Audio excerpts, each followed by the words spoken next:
Dear students, तो अब हम आगे बढ़ेंगे उसी डीसी मोटर के टॉर्क इक्वेशन की तरफ. This is also very important actually topic. अब थोड़ा सा यहाँ पे आप लोग ध्यान दीजिएगा, देखिएगा. ये यहाँ पे एक बेसिक इलेक्ट्रिकल सर्किट था मोटर का, जिसमें कि ये अप्लाइड वोल्टेज है, दैट इज़ द इनपुट, और ये आपका मोटर है जिसमें एक बैक ईएमएफ है जो कि उसके आर्मेचर कंडक्टर्स में करंट का फ्लो होने की वजह से पहले जब रोटेशन हुई, उस रोटेशन की वजह से rate of change of flux हुआ और इन आर्मेचर कंडक्टर्स में भी एक ईएमएफ प्रोड्यूस हुआ जिसको अपन बोलते हैं back EMF, which is given by the Fleming's right hand rule. उसका जो डायरेक्शन है that is given by the Fleming's right hand rule. और ये देखा गया कि इस बैक ईएमएफ की जो पोलैरिटी है that is opposite to the applied voltage. ये हमने पिछले टॉपिक में देखा था. अब हम बात करते हैं, इससे अगर हमको इक्वेशन बनाना है तो ये जो अब आपको पता है ये द अप्लाइड वोल्टेज केवीएल बोलते हैं, that is equal to the sum of EMF and the products of the current and the resistance. तो वही हमने यहाँ अप्लाई किया. Applied voltage V is equal to sum of EMF and the product of current and the resistances in the circuit. Now this is one equation that you've got. अब अगर हमने दोनों sides of equation से multiply कर दिया है armature current IA को, सो ये जो इक्वेशन है this becomes V multiplied by IA equals to EB IA plus IA square RA. इसको देखते हुए हम ये बोल सकते हैं, शायद आपको एक चीज़ पता होगी, in any kind of system, okay, any kind of system, the input is provided. If an input is provided, from that you will get some output, plus there are some losses that takes place. So input is the sum of output and losses, as I already told you in the unit of transformer efficiency also. So here also you know input is the sum of output and losses. Now for a motor, what is the input? Electrical power. Output mechanical power, and losses you know very well.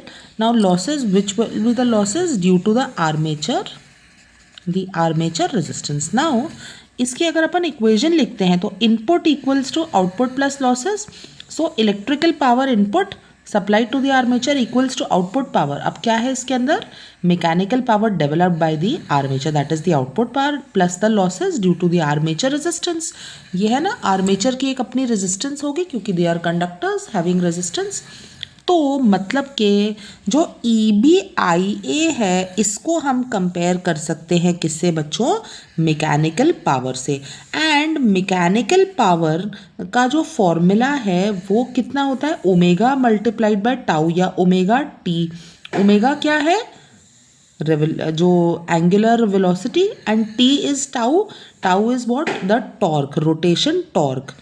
Omega दिया जाता है 2πN से. अब यहाँ पे हम frequency नहीं ले रहे यहाँ पे, क्योंकि मशीन है तो मशीन की रोटेशनल फ्रीक्वेंसी हमको लेने. सो दिस इज रेवोल्यूशन पर second, okay, multiplied by T. तो ओमेगा की जगह क्या आ जाएगा? 2πN multiplied by T.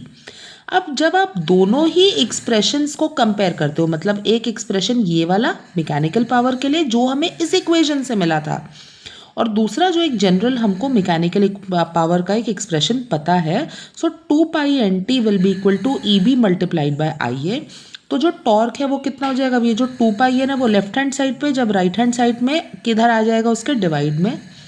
अब अगर आप इधर देखते हो ना, अब आपको बैक EMF का एक्सप्रेशन पता है, यहाँ से you know the expression for back EMF no. तो इसको हमने क्या करना है? मेन एक्सप्रेशन में यहाँ पे सब्सटीट्यूट कर देना है. तो NP5Z अपॉन 60 होता है बैक EMF. अब आपको you know very well N upon 60 small n.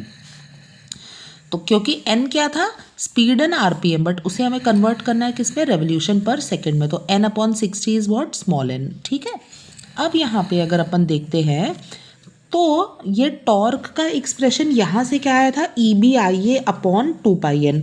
ये देखिएगा EBIA अपॉन 2πN. EB अगर मैंने सब्सटीट्यूट करा तो NP5Z upon A dot IA upon 2πN.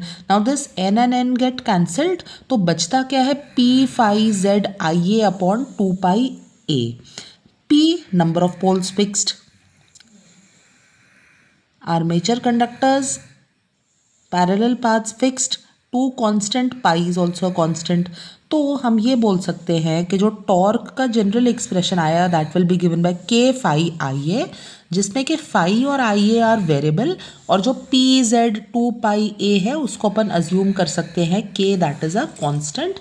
तो इस एक्सप्रेशन से मैंने क्या समझा यहाँ पर बच्चों कि आपका जो टॉर्क प्रोड्यूस किया है आर्मेचर में that is directly proportional to flux per pole and the armature current. दूसरी बात यहाँ एक बहुत इंपॉर्टेंट कही गई है, इससे हम ये समझ सकते हैं कि जो इलेक्ट्रोमैग्नेटिक टॉर्क का डायरेक्शन है वो डिपेंड करता है current in the armature conductors में। तो अगर आप आर्मेचर कंडक्टर्स में फ्लो होने वाला करंट को अगर आप रिवर्स करते हो तो ऑब्वियसली आपका अगर डायरेक्शन ऑफ रोटेशन क्लॉकवाइज है तो वो कैसा हो जाएगा, एंटी क्लॉकवाइज हो जाएगा। ठीक है।